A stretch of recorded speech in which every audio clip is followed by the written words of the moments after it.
Boa tarde, sejam todos muito bem-vindos. Eu sou Lícia Carmona, CEO da ETEL, idealizadora da Casa Zalzupin, espaço pensado para promover o diálogo entre arte, arquitetura e design, residência do arquiteto polonês-brasileiro Jorge Zalzupin por 60 anos.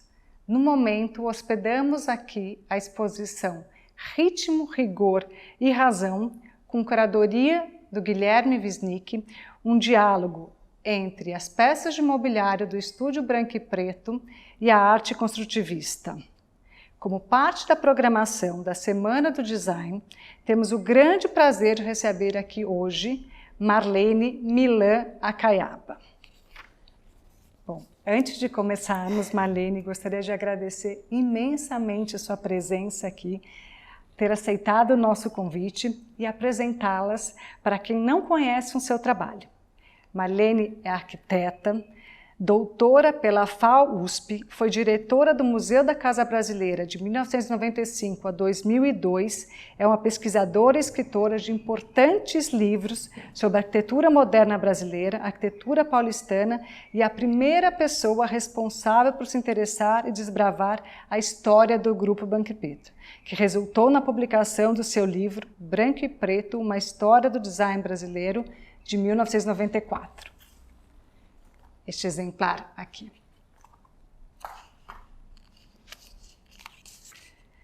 Marlene, agora é com você, eu queria que você nos contasse toda essa história, como que começou, qual é o seu interesse nessa pesquisa, o seu momento de vida ao escrever esse livro, como você conheceu os integrantes do Grupo Branco e Preto.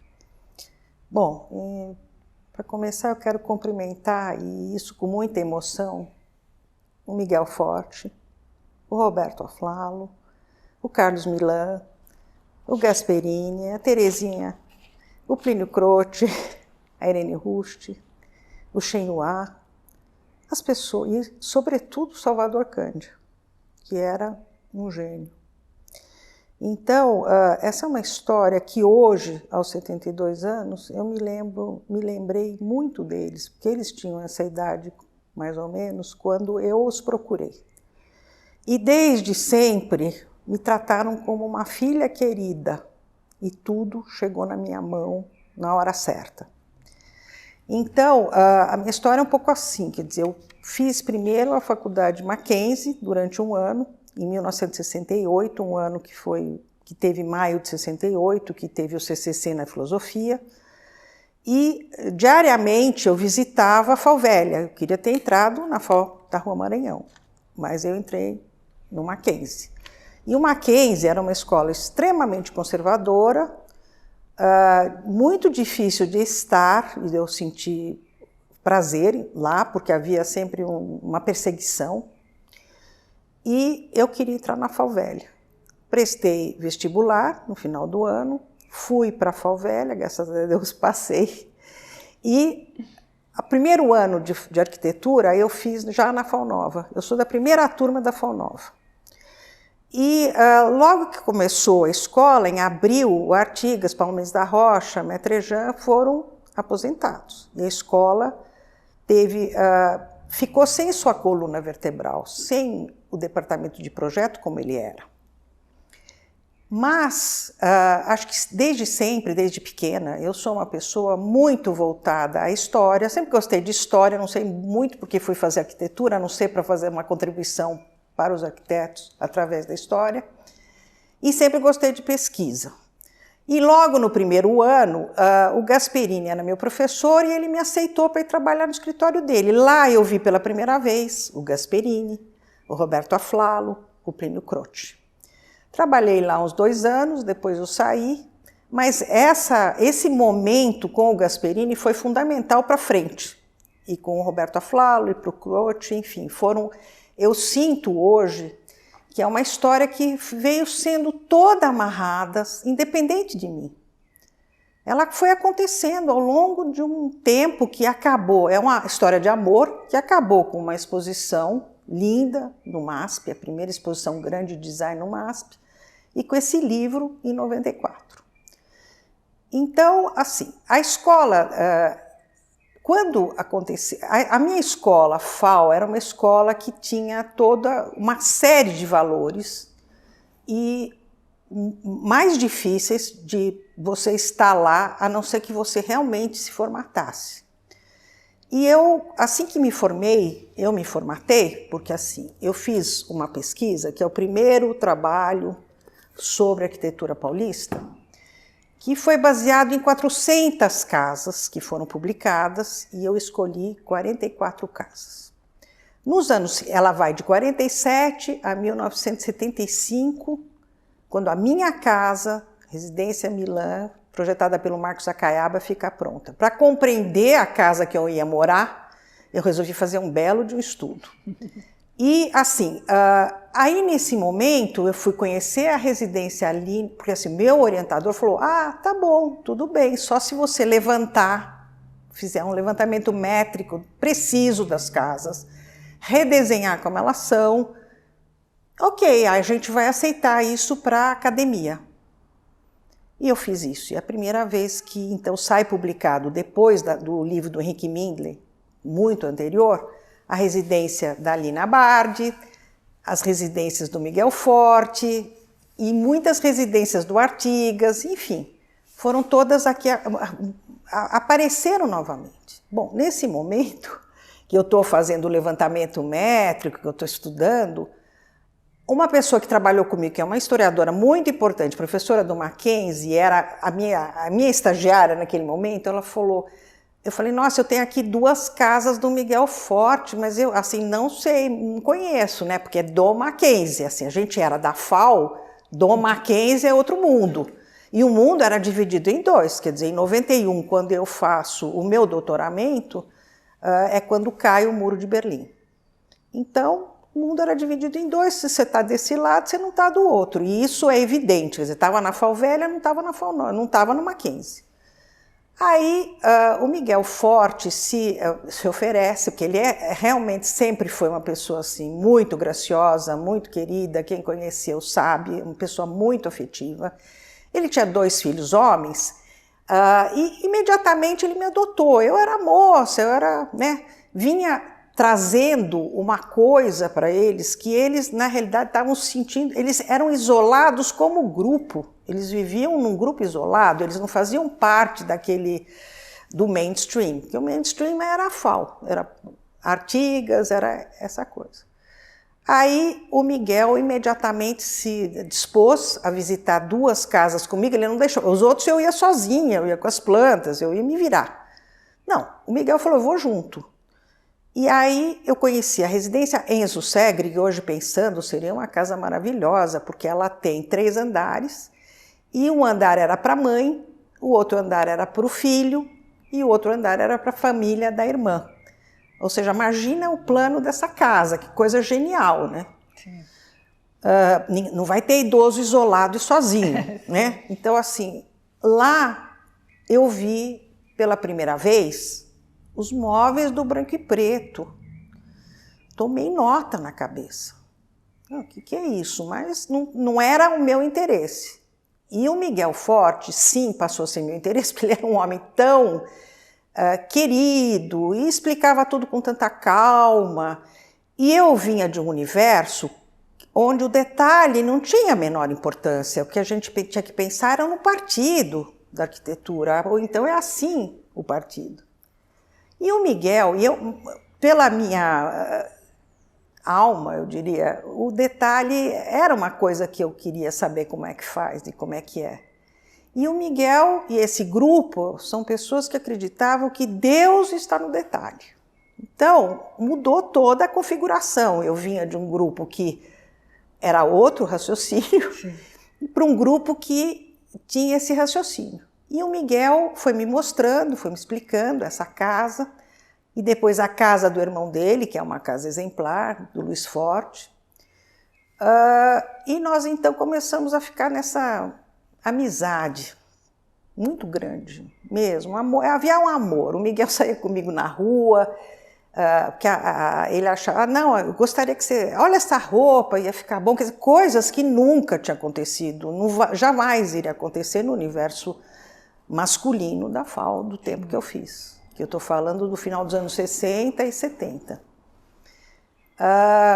E tudo isso está sendo muito claro para mim, olhando, reolhando, revisitando, que a partir dessas biografias que estão saindo da Lina e o centenário dela, eu compreendi muito melhor o significado desse grupo que ficava isolado e que o grupo mais importante era o outro. Numa certa ocasião, o meu orientador chamou atenção num congresso assim: existe esse grupo da FAO e existe o grupo comandado pelo Rino Leve. O Miguel Forte fazia parte do grupo do Rino Leve, e o Rino Leve era um dos arquitetos que eu estudei nesse livro, que é uma maravilha, quer dizer, a arquitetura do Rino Leve é excepcional, é o homem do detalhe, ele fazia tudo, e outros arquitetos, Carlos Milan, também aprenderam lá. E com o tempo eu fui ficando com muita experiência oral e fiquei sabendo que o Milan tinha uma casa que ele tinha feito 1000 desenhos, não é? 1000 pranchas, era tanto detalhe. E o Shen Hua, que faz parte, esse chinês que era uma coisa primorosa, desenhava tapete persa com desenhinho, com bichinho, com uma coisa. Eu nunca tinha visto isso na minha vida, tanto que quando encontrei com ele no MASP, nessa noite, que também a Etel vai lá, eu disse: como assim? Aí ele fala: não, é que fazia parte dos meus ensinamentos na China. Para fazer o ideograma, eu já tinha que desenhar. Ou seja, ele era desse grupo que vai fugir para o Brasil nos anos 40, 50, ele passa a desenhar e trabalhar para eles, e eles usufruem, porque eles dão valor para isso. Jamais você encontraria num projeto da FAO um tapete persa desenhadinho. E isso foi muito importante, porque eu falei: nossa, mas aqui tem duas posições, duas visões, e eu estou tendo a oportunidade, já de tendo feito esta, e que também foi um lançamento muito importante em 1987, no Museu da Casa Brasileira, financiado pelo Eucatex, e que todo mundo foi, que todo mundo queria o livro, isso há 30 anos atrás. Eu falei: nossa, a oportunidade aparece, você não pode largar nem um segundo, porque você não sabe se ela volta. Eu tinha acabado o meu mestrado, feito o livro, que isso é uma coisa que meu orientador sempre falou: documenta, não para de documentar, porque não sabemos como vai ser o futuro. Entrei na pós-graduação do doutoramento e falei: meu Deus, eu já tinha, quer dizer, o residência é uma coisa de uma paixão enorme, um trabalho acadêmico enorme, mas ele era mais duro, ele é mais arquitetura, ele é mais rigoroso, tem mais lógica. E eu venho de uma tradição, eu sou descendente de libaneses, a tradição oral é muito importante, e me lembro dos meus avós, meu avô contar histórias em árabe, e eu falo: mas como assim? Se eu não entendia árabe, era muito importante não entender árabe para ver se a gente se aculturava. Mas a tradição de contar história faz parte da minha vida, e, num certo sentido, estava cerceada. Mas quando eu comecei a trabalhar com branco e preto, eu falei: nossa, aqui tem uma história, eu vou contar uma história, agora é a minha vez. Então, hoje, relendo o livro, que eu falei: eu vou lá, né, vou ter que lembrar de alguma coisa, porque isso foi lançado em 94 e desde então eu fui para outros rumos, eu mesmo fiquei impressionada com a história. Eu falei: nossa, assim, porque a história é o vazio que havia entre a FAO e eu, e toda uma compreensão que eu tive a partir daquilo de São Paulo. Porque eu sempre busquei estudar São Paulo. Eu sou uma paulistinha, eu nasci em 49, em 54 aconteceu a coisa mais linda e memorável da minha vida, que foi quando teve no quarto centenário a festa de chuva de prata. Eu não sei, acho que aqui ninguém viu, mas os aviões jogaram esses triângulos prateados, e nós éramos crianças dentro do Parque Ibirapuera, e isso foi iluminado e nunca mais saiu da minha cabeça, quer dizer, e tinha uma concorrência entre o Rio de Janeiro e São Paulo enorme. Rio de Janeiro era muito importante, era a grande corte, era tudo. São Paulo não era nada. É um lugar provinciano, talvez tinha 1 milhão de habitantes, a gente vivia nessa região aqui, até a Avenida Brasil, já passou da Faria Lima, já é outro mundo. É uma vidinha de classe média, normal, tinha famílias muito ricas, tinha famílias italianas, e aí acho que entra o Miguel e todo esse povo, porque foi quando realmente eu entrei nesse circuito italiano, que é muito grande, não é uma brincadeira. Eles vieram e eles chegaram e eles fizeram. E aí eu fui trabalhando no meu doutoramento, né, vendo que como que você transforma... Porque o mais importante na academia é o seguinte, você tem que... Hoje falam, porque precisa ter conteúdo, o Instagram precisa ter conteúdo. Como assim? Que bobagem. Que conteúdo? Aquela coisinha Sim. que vocês fazem em 2 minutos é o conteúdo? Não, não é bem assim. Para você passar pela academia, ou seja, uma banca de professores, doutores, que não sei o quê, que vão oferir a você o título de doutor e você vai fazer parte de um outro grupo, de um grupo maior, de mestre, etc., você precisa realmente ter conteúdo. Quando eu falei com o meu orientador no primeiro falou assim, não, tem que levantar, tem que fazer, tem que ser rigorosa, não pode pôr sua casa, que ele falava assim, não pode, porque isso... Você, como assim? Eu não vou fazer esse trabalho se não puser minha casa. Aí, quando eu falei, ele tomou um susto de novo, porque o branco e preto não é que estava morto, o branco e preto já era, completamente, nem ele mais lembrava. Mas ele sempre jogou as fichas, falou, não, você faz, você se vira. E foi o que aconteceu, quer dizer, eu fui falando, não, isso aqui tem que ter conteúdo, né? Como é que vai ter conteúdo? Primeiro, comecei a fazer porque a história, se a história for oral, ela é uma história que é uma lenda, né? Eu vou inventar hoje uma história, amanhã invento outra, não tem nada a ver.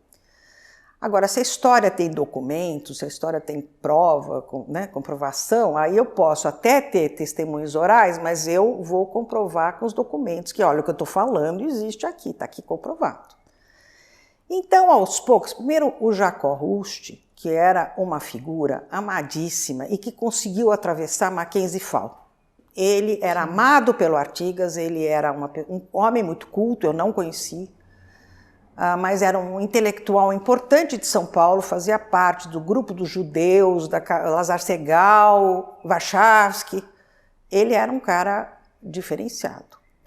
O Salvador Cândia, que foi por acaso diretor do Mackenzie quando eu estudei lá, era um grande intelectual também, era um homem que sabia muito de tudo que estava acontecendo no mundo, porque assim, a FAO tinha outra perspectiva. A perspectiva da FAO era a arquitetura brasileira, o que nós vamos fazer agora, como é que nós vamos evoluir através, sobretudo, da experimentação.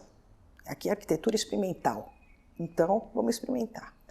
Já os outros, eles tinham influência, Jacó Rust, Miguel Forte, sabido, que eram totalmente influenciados pelo Wright, já a geração menor, Roberto, Croce, não sei o que, pelo Mies van der Rohe, e assim, e o Carlos Milan, que também para mim é uma história muito particular, porque na hora que eu entrei na FAO, todo mundo achou que eu era aquela menina que ficou no acidente. Ele morreu num acidente horroroso, porque ele era míope, um carro que jogou a família inteira, morreram 5 filhos, a mulher e o marido, e sobraram duas crianças, um bebê e uma moça que chama Marta, que depois eu vim conhecer. Então, assim, todo mundo pensa, você é a filha do Milan, quer dizer, já vinha com essa história, essa lenda. Então, o Milan foi o que, de início, quando comecei a trabalhar já o material, é o que mais me interessava. Porque ele foi um excelente professor na FAO, ele veio para a FAO, ele transformou todo o currículo da FAO um pouco antes de morrer, e a arquitetura, os projetos dele são exemplares, e são os primeiros projetos que entram em acervo na biblioteca da FAO. Ou seja, a gente tinha à disposição aqueles projetos para estudar. E como os projetos do Milan eram projetos didáticos para os outros alunos, quer dizer, todo mundo aprendia ali no Milan, o Milan, para mim, era irrefutável. O Jacó Rust, ele fundou junto com a Lina, ele fazia parte do grupo da Lina, que fundou no MASP o IAC, Instituto de Arte Contemporânea. O Flávio Mota, o meu grande professor da FAO, e que eu tinha paixão, é um dos professores do IAC. E o Flávio Mota tinha uma coisa que ele era diferenciado, ele agregava e acolhia tudo, tudo para ele valia, ele não tinha uma cabeça cartesiana. Então, assim que eu vi, nossa, o Jacó é lá do IAC, como é que esse IAC, o que é isso? São os primeiros designers, primeiros que começa a ter em São Paulo e que é formado pela Lina, Pietro Bardi, etc. Aí, o Carlos Milan, eu já estava assim, meio no papo, porque eu já sei o que eu vou fazer, eu adoro esse cara, eu sei tudo sobre esse cara. Aí, por acaso, a Irene Rust foi fazer o jardim de uma casa do meu marido, da Marcos Acaiaba, na praia. E aí eu pedi o contato, por isso que eu acho uma história de amor, porque foram chegando todos esses personagens. Aí, a Irene, que é mulher linda, uma mulher de cabelo branco, olhos azuis, muito bonita. Ela foi me visitar, muito chique, e ela levou o caderno, enfim, o dossiê que Jacó Rust tinha feito para entrar na FAO. E nesse dossiê tinha tudo que dizia respeito ao Jacó, ou seja, já era um caminho das pedras, podia andar por ali tranquilamente. Antecedendo um pouco esse momento dessa pesquisa, quando eu liguei para o Miguel e falei, Miguel, acho que eu gostaria então de fazer o branco e preto como objeto da minha tese. Ele falou, rindo, ele falou, mas sem o Roberto Aflalo, nem pensar. Eu liguei para o Roberto, que era meu vizinho, falei, então, Roberto, vamos lá passar o dia. Eles tinham uma amizade que era um negócio assim impressionante, vamos lá ver o que ele tem nesse acervo. Roberto veio me buscar, o Roberto era muito simpático, muito fofoqueiro, e nós fomos fofocando da Cidade Jardim até a Rua Bento Freitas.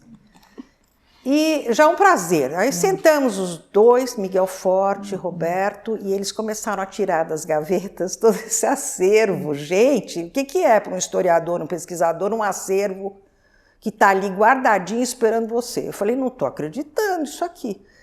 Eu fiquei até assim, né? E aí eles foram tudo rápido, eles perceberam que o momento era aquele, puseram tudo no carro, o Roberto Aflalo carregou todos aqueles projetos, tudo, era uma biblioteca lotada que o Miguel tinha guardado durante 20 anos. E, em seguida, assim que eu cheguei em casa, ele descarregou na minha casa tudo, fez uma entrevista, que é a entrevista muito interessante dele, que ele fala desse trabalho, e imediatamente me manda em poucas horas, porque imagina, eu entrei com o meu escritório, um escritório inteiro, eram 265 projetos de arquitetura, de desenho de interiores. Como assim? Né? O que eu faço? Ele mandou uma pessoa exemplar, que hoje é exemplar, são todos grandes arquitetos hoje, o Álvaro Razucchi, que era estagiário do Gasperini. O Álvaro Razucchi chega lá e junto comigo nós começamos a selecionar, a arquivar, a dar nome aos bois. E aí, quando eu via os projetos do Milan, eu ficava doida e a gente já ia separando o que seria possível ou não. Então, eu vi todos os projetos, eu relacionei tudo aquilo, eu vi os projetos já dos móveis, né, das experiências que eles estavam fazendo dos móveis, e falei para o Roberto Aflalo, sabe, eu gostaria, não sei por que me bateu na cabeça que quem poderia fazer o design daquilo era o Marcelo Aflalo. Aí eu falei, o que você acha? Vamos nos encontrar aqui. Então eu fui, o Marcelo e o Aflalo, e eu falei para o Marcelo, olha, o meu grande sonho na vida é o quarto centenário. E é aquela plaquinha que tinha na casa de todo mundo, para demonstrar que você estava ali, estava comprometido com o quarto centenário. E ele fez, quer dizer, naquela época, já esse tipo de design que tem a ver com aquilo. Então foi assim, entendeu na hora essa história. E mais espantoso que quando o Roberto conversa comigo nessa entrevista, ele fala, olha aqui, que são fotos já da loja, ele fala, olha aqui, o Roberto Aflalo Júnior está na barriga da Terezinha. ou não sei o que, quer dizer, eles começam a vivenciar a loja de um jeito totalmente emocionante. Essa loja, quando ela abriu na Rua Vieira de Carvalho, foi um acontecimento muito grande, porque eles pensavam numa loja que teria tudo: quadros, tapetes, esculturas, cerâmicas. Seria uma... E isso é interessante para mim, porque eles estavam seguindo todo o conhecimento da Bauhaus. Eles não acreditavam que havia só um projeto de arquitetura. Eles achavam que tinha que ser arquitetura total. Desde a hora que você chegou, já tudo aquilo lá está compreendido. É nesse nível de projeto de arquitetura que eles faziam. Então, quer dizer, cada vez mais essa história era absolutamente familiar. Quer dizer, quando a Irene casa com o Jacó, a Irene é aluna do Jacó no IAC, e eles resolvem fazer o apartamento deles, resolvem fazer o apartamento todo branco e preto, e ela vai numa lojinha na 25 de março e acha forro de tecido de paletó de terno, que é todo listadinho, e aí ela vai, quer dizer, é tudo feito em casa. É uma coisa impressionante. Esse grupo, inclusive, quando foi a hora do lançamento, que, imagina, isso já não era mais esse filme, eles todos tiveram esse tipo de participação, cada um veio e trouxe a sua participação, e eu ali fazendo a gestão desse relacionamento que o meu orientador chamou de uma coisa que foi tirado dos arquivos familiares. Quer dizer, hoje é uma coisa normal, inclusive ontem eu estava ouvindo que porque a gente não sabe se tem futuro e como vai ser o nosso futuro, nós ficamos fazendo um monte de memórias no ano passado e esse ano ainda, contando história da nossa vida, porque a gente ficou muito ensimesmado e ficou pensando em nós mesmos. Como é que é a minha história? Mas eu não sei se tem lá para frente, mas aqui... né? Mas eles todos já tinham para frente, todos já estavam em outra etapa da vida, tinham dado certo, enfim. Mas isso era a história da juventude. Isso era uma história de amor, porque quando você é jovem, você tem todo aquele ideal e todo aquele amor, e eles, em torno deles, muitos arquitetos andavam em torno do branco e preto, quer dizer, passaram a ser muito mais do que uma loja de móveis, muito mais do que arquitetura de interiores, era todo um pensamento, era todo um jeito de ser e um jeito de pensar. Então, eu acho que hoje, agora, né, depois disso tudo, que talvez tenha perguntas para ser feitas, eu vou até 94 com eles, nós fazemos esse lançamento e foi muito incrível que eu falei para o Miguel, Miguel, você trata de convidar, todo mundo você conhece. E o Miguel, nem casamento o Miguel ia se esforçar tanto, ele convidou todos os amigos dele. E eu achei assim que naquela noite, que estava lotado no MASP, era a Itália pura. De repente eu me entrei em contato com a Itália pura ali. E o Miguel estava eufórico com aquele acontecimento, porque todo mundo mostrou o reconhecimento a ele. Por quê? Porque no início foi Jacó, foram esses 6 arquitetos, mas com o tempo Jacó ficou enjoado. Ele falou assim, como assim? Eu sou arquiteto de interior, eu não vou ficar só usando móvel de branco e preto, eu quero ter liberdade. Não quero mais. Plínio Croce falou, não, eu não quero mais, eu quero para o escritório que ele faz com Gasperini e Roberto Aflalo, eu quero trabalhar nos projetos lá importantes. Inclusive ele era um grande professor na faculdade. Que todo mundo tinha paixão por ele, porque ele tinha capacidade de fazer o projeto de todo mundo. Se você chegava lá, eu tenho uma casa aqui, ele dava 2 minutos, ele já fazia o projeto da casa. Então o Croce era uma figura exemplar. Ficaram nesse período Carlos Milan, o Miguel Forte e o Roberto Aflalo. Desse grupo de 6, porque o Shen Yue foi fazer outra coisa, enfim. O Roberto Aflalo foi desde o início sempre muito interessado em design e ele fazia cópias para a loja Ambiente. Ele a Ambiente pedia design, ele fazia. Então, o primeiro designer desse grupo é o Roberto Aflalo, que sempre gostou dessa atividade, embora depois tivesse ido para arquitetura e feito coisas exemplares, mas empresariais, é outro departamento, mas ele gostava de fazer um móvel. E ele que deu a ideia, assim, vamos fazer uma loja de móveis, porque a gente vai fazer isso aqui. Bom, o Miguel adorava fazer isso, quer dizer, até, vou dizer, um certo... Eu sempre me surpreendo com o Branco e Preto, porque quando o Wisnik escolheu a arte concreta para ser o que ia fazer contraponto para o Branco e Preto, eu mesmo impressionei, porque o Branco e Preto sempre foi... Tudo que aparecia, Miguel era uma pessoa muito conservadora, muito chique, muito... conservadora no sentido, ele escolhia quadros da Renascença, quadros disso, quer dizer, esses italianos não eram brincadeira, eles tinham contato e gostavam de pôr coisas de alta qualidade nas casas deles. Então, não estou dizendo que o concretismo não é altíssima qualidade, só que me espantei dele estar aqui com o Branco e Preto. Então, a curadoria tem esses milagres, essas surpresas. Inclusive, eu queria até comentar que o Guilherme, num certo dia, me ligou. Você tem uma estante, que uma das casas lindíssimas que eles fizeram os projetos é do Oswaldo Bratic, lá da Fundação Oscar Americano. E é linda, porque é uma das casas grandes, porque eles faziam casas menores, e é lindo. E o Wisnik me ligou assim, você tem sabe quem tem essa estante? Eu falei, olha, eu só vi essa estante na foto. Não é que eu vi tudo, eu vi muito pouca coisa na realidade. E o que eu vi na casa do Enzo Segre, eu vi na casa do Vitor Reiff, eu vi na casa da Marta Grosten, uma casa que o Vitor Reiff tinha feito para a família Uck. Enfim, não é que eu conhecia tanto, eu vi na casa do Enzo Segre, na casa do Miguel eu ficava sempre muito surpresa quando eu sentava, falava, nossa, isso aqui é absolutamente delicioso, aquela poltrona lá é delicioso, mas passa a mão e fala, meu Deus. Mas aí, é engraçado, até quero complementar esse detalhe, que há poucos anos eu falei com o Roberto Aflalo Júnior, e ele falou, olha, você sabe que a Etel melhorou muito os projetos não eram tão bons, não. Olha, é surpresa, você não era, mas eu achava.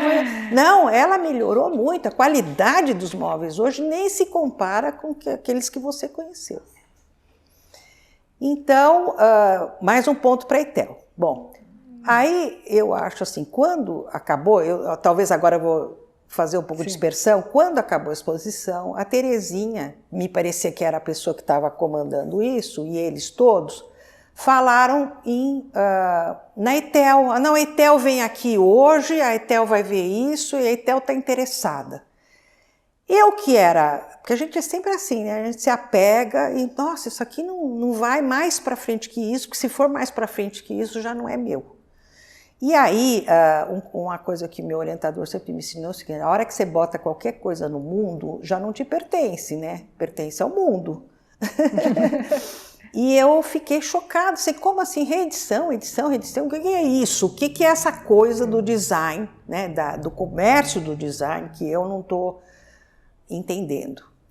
E por acaso, quer dizer, por causa dessa exposição, por causa desse livro, eu fui convidada para dirigir o Museu da Casa Brasileira, e passei 8 anos trabalhando sobretudo com designers que não eram a minha praia, realmente eu não conhecia o tema, a matéria nesse grau que eu passei a conhecer, entender que o design tem uma diferença com a arquitetura, porque a arquitetura não é uma coisa que você comercializa nesse sentido, que depois vai ficar anos sendo vendido, direitos autorais, enfim, tem toda uma nomenclatura que eu passei a entender que existia, e num certo sentido, muito purista, muito simplista, muito sei lá o que, ingênuo, vinha de um universo que assim, nossa senhora, né?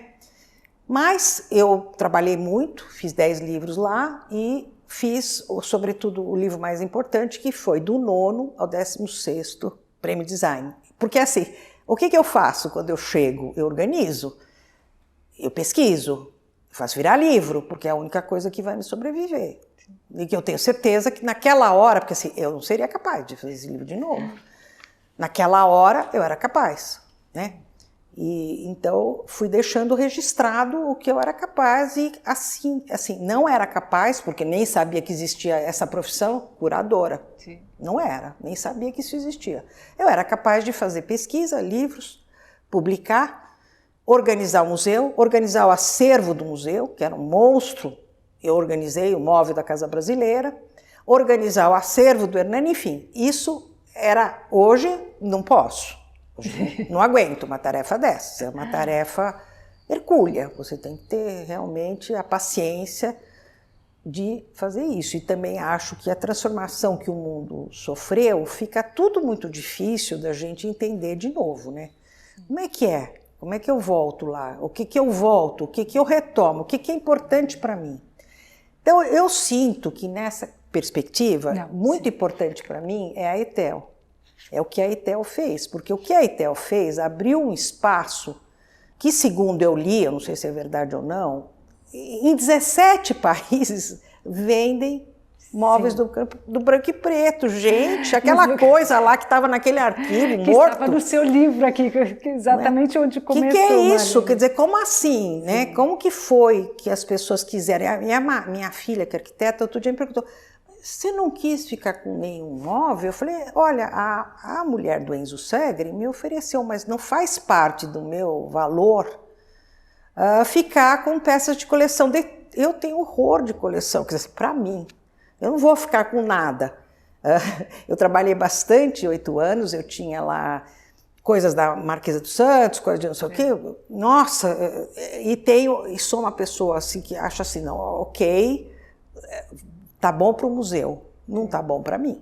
O que, claro, fui uma ignorante, porque hoje esses museus, esses móveis valem muito. E logo que acabou a exposição, quem me procurou foi aquele cara de Buenos Aires. Sim. Muito importante. Ele falou, Marlene, eu quero comprar os móveis. Eu falei, olha, por favor, eu não vendo móveis. Fale eu fiz com a pesquisa. família, com quem tenha, né? Eu não sei. E depois, passado e futuro, me telefonou. Você poderia avalizar? Tudo são coisas que você ganha dinheiro, né? Sim. Você pode me avalizar o móvel? Porque não tem nenhum móvel com assinatura. Eu falei, não faz parte da minha tarefa. Eu não pego isso, não faço esse trabalho. Mas eu acho que você colocou coisas tão importantes aqui, Marlene, já desculpa te interromper. Primeiro, quando você coloca aqui história, que você se interessava mais por história e depois pela arquitetura, eu como pesquisando móvel para fazer tudo isso que a gente faz de reedição, eu acho que para a gente entender o design brasileiro hoje, para a gente entender o que a gente pode passar do presente e futuro, a gente precisa saber de história. E o seu livro foi o que possibilitou, o que começou essa nova fase, essa retomada, o que eu digo sempre, a redescoberta do design brasileiro.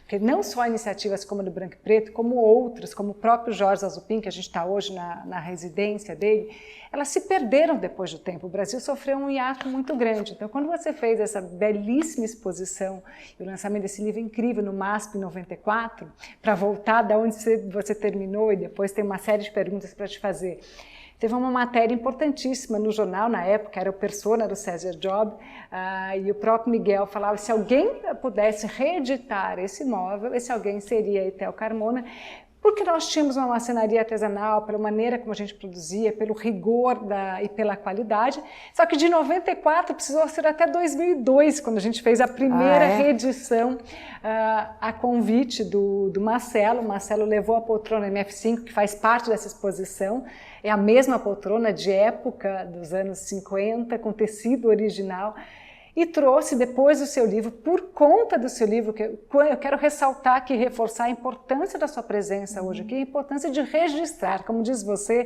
que vem da tradição oral, eu também venho dessa tradição, a gente aprende muito com a tradição oral, conversando com os designers, eu fui privilegiada de conviver dentro de casa com designers e fora de casa com vários deles, mas se não tiver no livro, se não tiver registrado, se a gente não tiver o documento, a gente não consegue avançar. Então, o seu livro cumpriu um papel muito importante, foi um dos primeiros, logo depois do livro da Maria Cecília Loschiava, do Móvel Moderno Brasil, que começou a ter um pouco de história, ter um pouco de, eu gosto dessa palavra ciência, que não é a palavra correta, mas ter documento, ter registro para que a gente pudesse avançar. E a partir das suas pesquisas, então, conversando com o Roberto, a gente desenvolveu essa metodologia de reedição. E o que é a reedição? A gente tinha a liberdade de melhorar a qualidade produzida, porque foi produzida numa época, com madeiras que existiam lá atrás, que não existiam hoje, mas seguindo e respeitando arrisca o design entendendo o ideal, entendendo a mentalidade. Então, para nós, essa conversa com você é muito importante, porque é muito importante a gente entender o que eles pensavam. Então, você coloca no seu livro algumas premissas extremamente importantes, que se entende ao estudar o livro do Branco e Preto, ao estudar a sua pesquisa, se entende o design brasileiro em aquele momento, e a arquitetura também. E até revisitando, relendo o seu livro, eu fiz algumas conclusões, alguns pensamentos, por exemplo, sobre as escolas de arquitetura, que você disse que o Branco e Preto, não estando associado à FAO, à Corrente Paulista, à Escola Paulista do Artigas e nem à Carioca do Niemeyer, eles estavam um pouco à margem, era um outro grupo que teve a liberdade de pensar a arquitetura total no detalhe da arquitetura de interior, ou seja, no projeto imobiliário, que é um pouco o lugar que também esteve o Jorge Alzupin. Nessa casa você vê muito disso, você tendo feito as residências paulistas antes, interessada por São Paulo, pelas casas, essa casa de 61. Também era um lugar diferente, onde se podia pensar a casa como um todo. E aí eu queria te fazer essa pergunta, queria trazer de volta esse assunto para hoje, quer dizer, uma das premissas dessas hipóteses é que naquela época, como a arquitetura de interiores não estava integrada ao projeto da arquitetura, isso dificultou o desenvolvimento do design no Brasil. E um dos pontos das cópias do mobiliário americano, ou seja, do design internacional, que a indústria não valorizava tanto o design nacional e tanto o grupo Branco e Preto, a loja Branco e Preto sofria com essa concorrência dessas reproduções, dessas cópias, como existiam outras empresas que faziam, e não se dava tanto valor, apesar de ter durado um certo tempo, de 18 anos. 18 anos. Olha, sabe que eu acho assim que isso foi importante no tempo que existiu. E o Roberto deixava... Porque o Marcelo Aflalo era o verdadeiro portador de coisas. Sim. Um dos livros que ele trouxe foi da Forma, né? A Quinol. Sim, sim. Nossa, a Quinol, quando chegou no Brasil, gente... Uau, né? Porque assim... Os Alzupin, eu morava na rua Ministro Rocha Azevedo, então eu atravessava e ia lá no Conjunto Nacional olhar os Alzupin, quer dizer, eu tenho as bandejas, eu tenho essas cadeiras, eu tinha no escritório. Os Alzupin faz parte muito presente naquele momento, anos 60, né? Sim. Não sei quando é a loja, a L'Atelier. Sim. Um pouco para lá, a gente ia na Forma, né? Sim. Um pouquinho, no prédio do Pedro Paulo Saraiva, que era linda também. Sim. Enfim, quando chegou a Quinol, e eu na minha casa tenho Quinol, naquele momento, até meio chato essas cadeiras, mas tá bom. Era muito legal, era muito bom. E o Roberto Aflalo, quer dizer, todos eles perceberam que é muito caro fazer esses móveis. Aquela poltrona lá, tem até o comentário, era caríssima. Sim. De fazer. E o pessoal copiava. Né? Acaba assim, quer dizer, lá em Brasília, para pôr no palácio, copiaram as coisas, quer dizer, ninguém... Essa coisa da cópia no design é um desastre. É um desastre, esse é o grande problema hoje. Né? Sim, me chamou até, desculpa te interromper, mas me chamou até a atenção, porque esse era um problema à época e continua um problema hoje, né? A questão do direito autoral é complicado. É terrível, e não é só nessa área, sim, hoje é em tudo. Então, o direito autoral é uma coisa que pode ser até que com tantas transformações as pessoas não queiram mais direito autoral. Sabe que eu acho que não? Aí eu vejo, por exemplo, até eu vejo a importância do papel das reedições. Eu trabalho há mais de 25 anos à frente dessas reedições, quer dizer, a gente começou no final dos anos 90, início dos anos 2000, e a hora que você amplia, você mesmo colocou 17 países, hoje a gente tem esse mobiliário, ele viajou o mundo todo, então não tem praticamente nenhum lugar importante onde o design brasileiro de algum autor que nós representamos não estivesse presente ou não esteja presente. Então isso trouxe um conhecimento, trouxe um reconhecimento para o design brasileiro e passou a impor um respeito. Então hoje se sabe, isso eu falei muito com o Roberto à época, quando ele trouxe, com o Marcelo, desculpa, quando ele trouxe a poltrona à loja, que eu lia pesquisando nas revistas de época, chegou um momento no final dos anos 80, começo dos anos 90, onde as revistas colocavam um designer anônimo para peças super importantes. Então tinha assim, um desrespeito, isso ficou muito claro, eu revisitando seu livro, tinha um descaso no final dos anos 70, 60, início dos anos 70, para o design autoral, nacional. Passou a ser desimportante, tinha outras nem sei coisas. se tinha nesses anos 70, eu acho que isso é tudo um pouco anterior, né? O terreiro, que fazia 4 cadeiras, mas não fazia 5. Sim. O branco e preto, que queria ser uma produção mais industrializada, mas era caríssima, não tinha como fazer, porque é tudo ali, o Garrubo, né? Que eu entrei. O dia que eu apareci no ateliê do Garrubo, depois disso tudo, nossa, foi uma... Você entende? Paixão, porque o Garrubo era o amigo íntimo deles, que fazia com a mola não sei o quê. Tudo ali era íntimo, tudo era caseiro, tudo era muito... Não era para o mundo. Apesar de se tornou para o mundo, porque o mundo mudou. E esses móveis brasileiros... Sérgio Rodrigues, minha irmã tem toda essa coisa. Eu falei assim, minha filha venda isso, vale uma fortuna. Não ficou. Então assim, porque a gente, Oca, meu professor era da Oca, não vou lembrar o nome dele agora, mas assim, Mobilinha, todas aquelas lojas eram na Augusta e a gente gostava e fazia parte. Esse cara da Ambiente, que passou a ser amigo deles a vida inteirinha. Eu acho que ele morreu agora, mas ele sempre no museu, era o primeiro que aparecia. A Adélia Beiru, que era da Tepperman, a Tepperman, enfim, tudo loja, né? Embaixo do IAB tinha uma loja, nós tínhamos um escritório lá, e a gente comprou. Outro dia estava na minha mesa Herman Miller de 1900, quando? Antes de casar. 1971, minha mãe comprou aquela mesa para mim e as cadeirinhas Charles Imes. Eu estava sentada nela.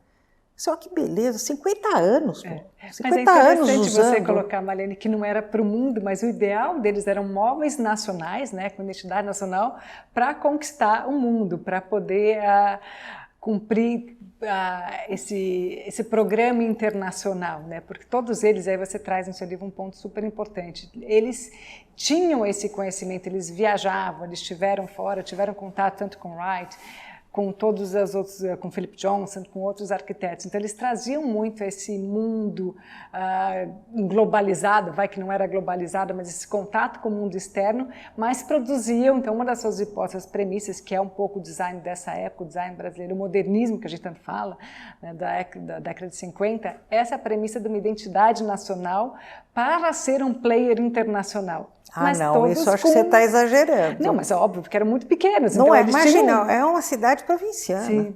Sim, sinceramente, São Paulo me parece, isso precisa ser checado, mas não tinha mais de 1 milhão de habitantes. Não, eles tinham como ideia. Era muito pequeno essa sociedade. A gente você vê que eu, sem querer, fui andando por essa sociedade inteira, de um lado e de outro. Uma casa a outra era porque todo assim mundo você ia conhecendo, era muito fácil de conhecer.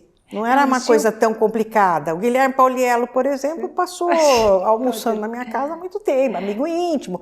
O Ucho, que ela falou que é padrasto, sei lá, são todos. É um grupo pequeno até hoje. Mas era um grupo pequeno. E o que é interessante é, anos depois, a gente está falando 2020, hoje esses móveis ganharam o mundo. Mas o ideal do modernismo brasileiro era justamente esse, ter uma identidade nacional para poder fazer parte de um circuito internacional. É óbvio que provincialmente, mesmo São Paulo ou Rio, isso não aconteceu na época, apesar de algumas tentativas como a Oca, como o próprio L'Atelier de exportação mais para frente.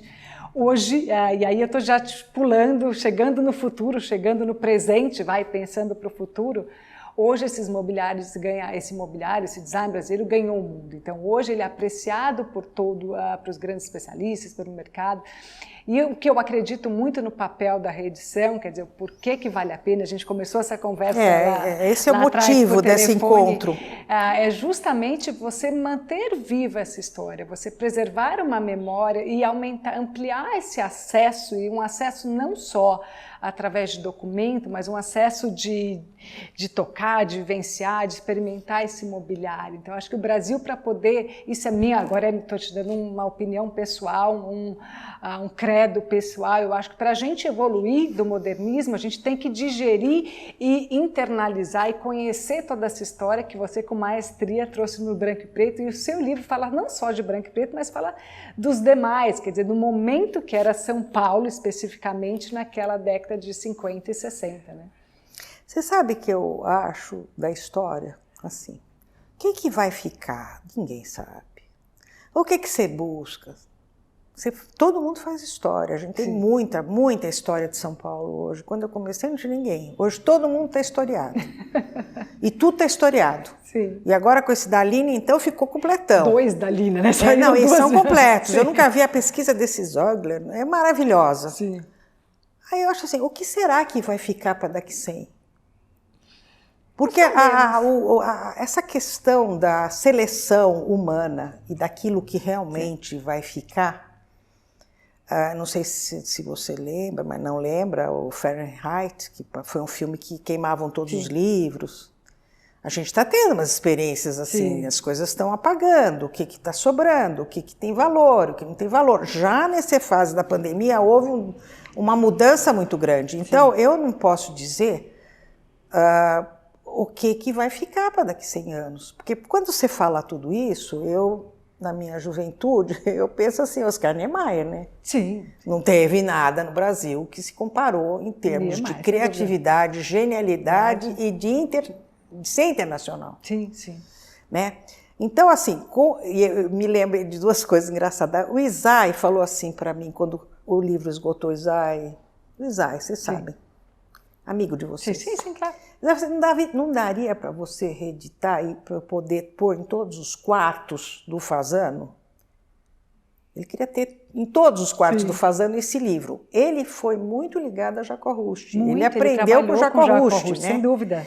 Foi discípulo. Aí eu achei engraçado, né, a ideia dele. Vai claro, combina para aquele momento. Sim. Aí você vai ver o Fernando Henrique, vai fazer a sua entrevista no negócio dele lá, no espaço dele. É branco e preto. Sim. Então tem um significante, quando você escolhe um branco e preto. Talvez você escolhe branco e preto, o outro escolhe os Zazupim, o outro escolhe para trazer para frente. Sim. Agora, daqui para frente, quem é que vai para frente? Não entendeu? É uma coisa assim, o que aconteceu com o móvel brasileiro foi uma surpresa, porque talvez tudo o resto estava esgotado. Sim. Né? Você não tinha mais uma solução, que, por exemplo, concretismo, que é genial e que teve esse trabalho da família Lerner, né, que foi todo para os Estados Unidos. Quer dizer, esses estudos, né, Arizona, depois Princeton, esses estudiosos, eles vão trazendo.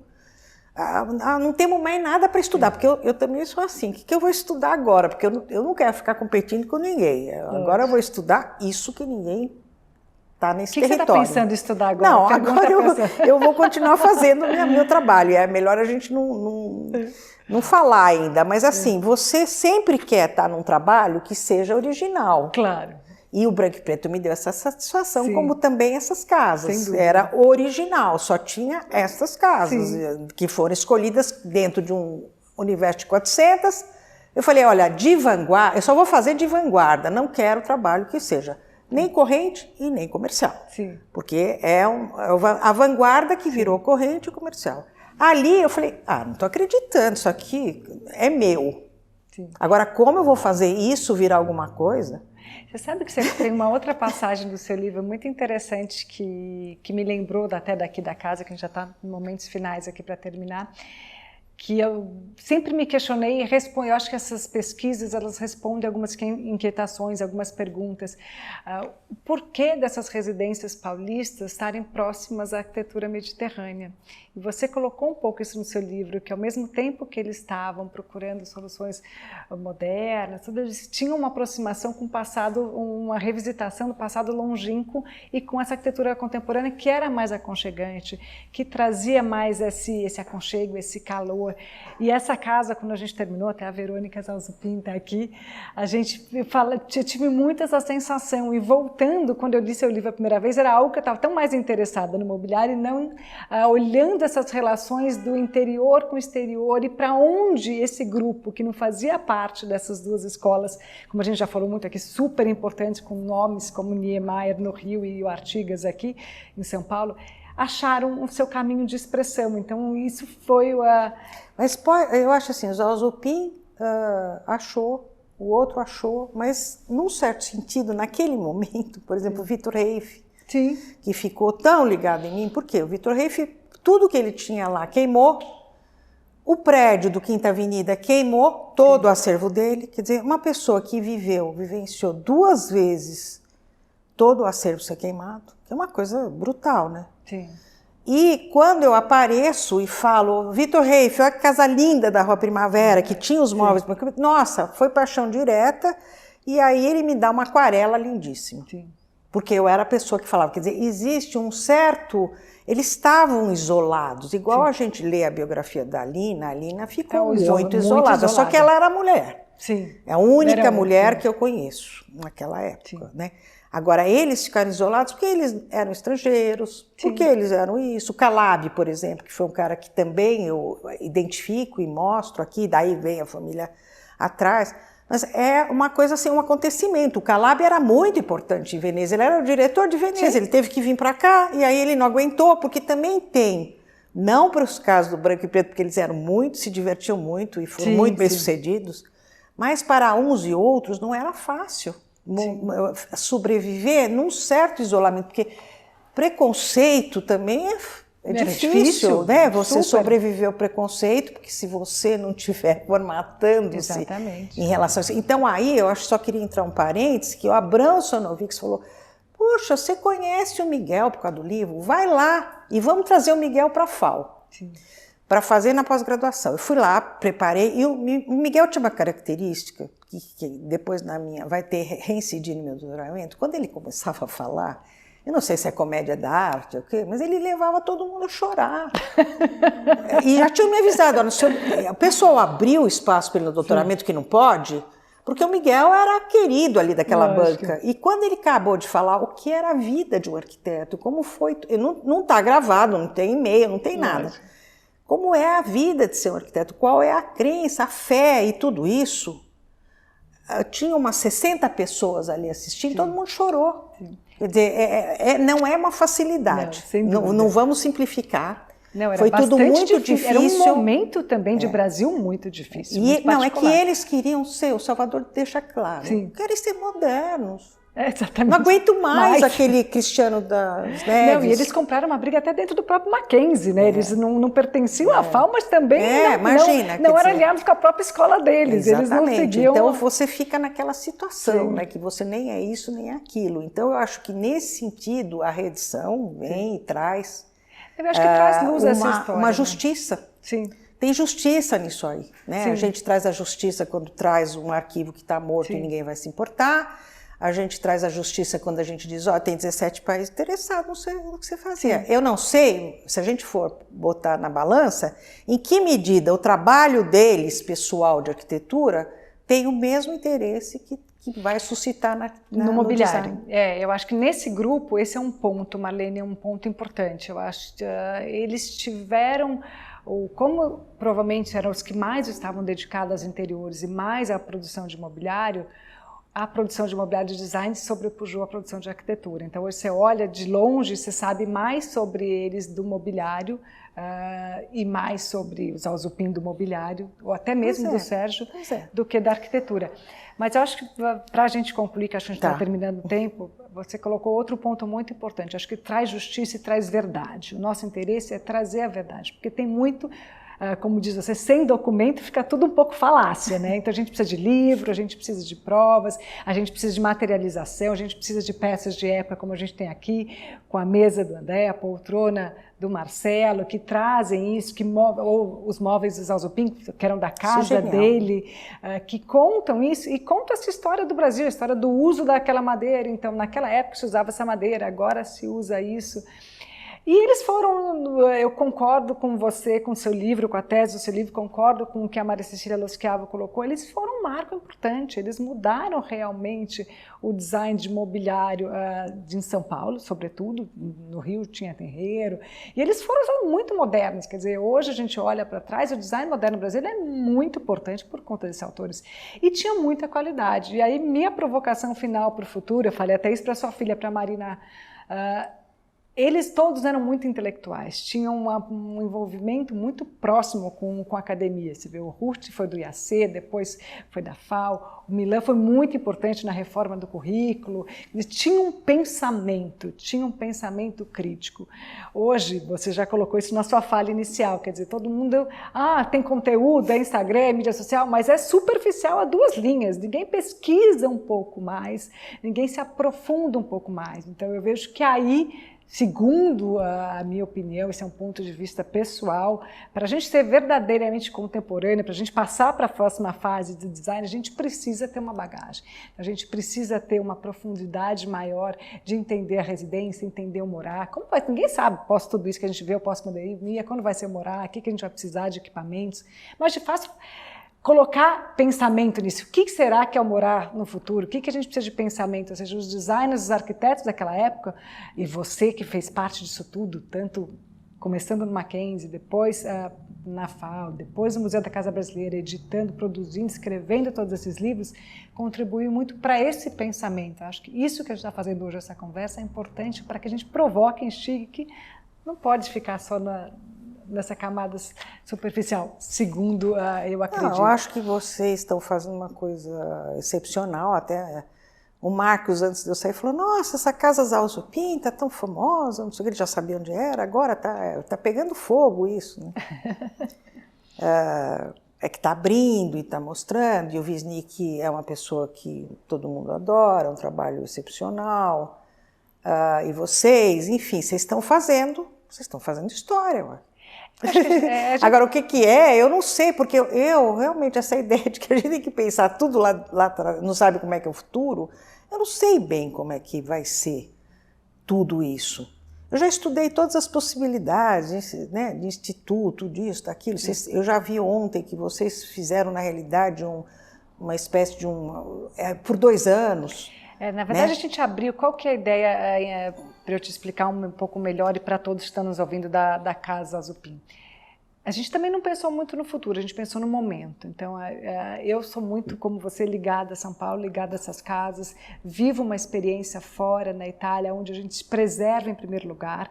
Então, primeiro se pensa em preservar, depois se pensa o que vai fazer. Aqui primeiro se pensa em destruir, depois vê para tentar recuperar. Faz o que agora? Né?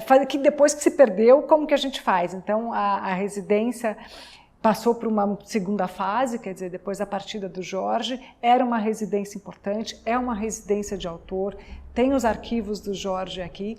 Então eu queria ter um espaço em São Paulo, como se fosse um centro de diálogo aberto para a gente falar de arquitetura, de design e de arte, porque essas 3 estão muito ligadas. O próprio Jacó tem sua história ligada à arte, aos salões de arte, o próprio Zalzupin também, a primeira exposição que a gente fez com as obras dele. Então é um espaço, é uma casa-museu onde se vivencia como uma casa temas relacionados a essas 3 vertentes, arquitetura, design e arte, que estão muito interligadas. Eu vi a matéria da Folha. Tá ótimo, vamos em frente. Sabe por quê? Dessas aqui não sobraram muitas. Pois é, mas eles... Já não sobraram muitas, essas não são tanto tempo. Tem 2 ou 3. De 47, 75. Nossa. Ou seja, mas você publicou o livro em? 87. Não sobrou, não. Todo mundo estava morando, depois todo mundo já não está morando, depois já acabou, já era. Sim, mas já entregou a Deus aí. Então não existe, quer dizer, porque eu fiz isso como se fosse, não, se não existirem nenhuma, existe a história de todas, ou seja, as pessoas vão entender a crônica de São Paulo. Sim. Mas hoje, que já aconteceu que não tem nenhuma, tem a da Alina, a do Paulo é difícil, porque é o filho que mora, sim. A do Artigas virou um centro, sei lá o quê. As coisas, é muito difícil a manutenção, sim. Custa muito, sim. As famílias não têm o desejo disso, porque é uma coisa que eu aprendi na minha vida, assim, Se os filhos amam os pais, eles vão fazer por isso. Mas se não é o caso, eles já fui e vazei, porque eles não vão entender nunca o que os pais fizeram. Sim. Essa arquitetura que o pai fez é uma coisa que roubou deles tempo. Sim. Da mulher, assim, porque eu acompanhei muito o arquivo da FAO no início, morreu o cara, mas ninguém quer saber daquilo lá. Aquilo lá é um saco. Aquele é amante, né? Despeja ali na FAO. O primeiro que eu vi isso é o baiano, Eliezer Baiano, que fez o MAP. Sim. Nossa, é assustador. E a FAO, por mais que eles falem, não tem as condições de organizar esse acervo, menos ainda digitalizar. E o acervo do Miguel, que era do Branco e Preto, eu perguntei, Miguel, vamos dar para a FAO na época? Não deram, agora está lá. E aí está em processo de sei lá o quê. Sim. Porque digitalizar um acervo é alguma coisa de totalmente louco, alucinado. Louco, custoso. E sem você fazer, porque tudo... são todos projetos em papel, é tudo analógico, mas tem uma vantagem, tudo que foi feito analógico dá para a gente fazer alguma coisa, tudo que foi feito no computador, o computador mudou tanto que você não tem conversa, aquilo que você não digitalizou, já não pôs na nuvem, já era. Você não consegue, você vai fazer um recover, que é uma coisa muito difícil, tem um cara aqui em São Paulo que faz isso, e é uma loucura. E você não consegue recover os projetos que você fez. Então, assim, essa é a grande história. Sim. Eu não sei o que vocês vão fazer com isso. Se quiser casa, tá indo tudo bem, maravilha. A casa da Lina, eles estão lá, doidos com aquilo lá, estão conseguindo recuperar alguma coisa, mas começou a mexer, começou não sei o quê. Então, assim, que beleza. Quem sabe, eu li que é 2 anos. Quem sabe movimento, vai ter alguma coisa, porque quando tem uma excursão em São Paulo, e tem muito, do Comomo, por exemplo, a minha casa sempre vai, porque tem ela. Sim. Não, é boa, mas também porque tem. Sim. Quer dizer, o fato de existir, então, precisa ter uma coisa que vocês estão fazendo, iniciativas, são precursores, sempre são, acho que isso vem da mãe, mas precisa ter mais gente nessa coisa. Mas a gente tem que participar, tem que compartilhar mais, que mais pessoas façam parte, sejam de um conselho daqui, entendam o que tem nesse arquivo. Quem é que vai fazer esse arquivo? Não é uma coisa tão complicada hoje, tem gente já formada para isso. Então, como é que nós vamos fazer? Publicar livro do Zé Zupin? Mostrar mais? Porque na hora eu falei, olha a minha bandeja do Zé Zupin. E aí eu já queria saber quem que está com as minhas bandejas, entendeu? Valeu alguma coisa, só sobrou a bandeja. Então, assim, tudo isso, eu não sei se vocês vão ter condições de pensar nisso. Mas, de repente, mas alguém precisava começar, então, para organizar com outras pessoas. A ideia nossa, Marlene, foi isso, foi começar. Marlene, então, mais uma vez, obrigada. Foi um prazer e uma honra essa conversa, essa aula, esse momento de volta ao passado, para a gente pensar o futuro. Obrigada. Bom, eu quero agradecer muito a Etel, a Alissa, a Maria Eugênia e as pessoas que estão aqui, por essa oportunidade também de remexer nas minhas memórias, no meu arquivo, na minha história, e ver que valeu a pena. Valeu a pena, seguramente. Obrigada.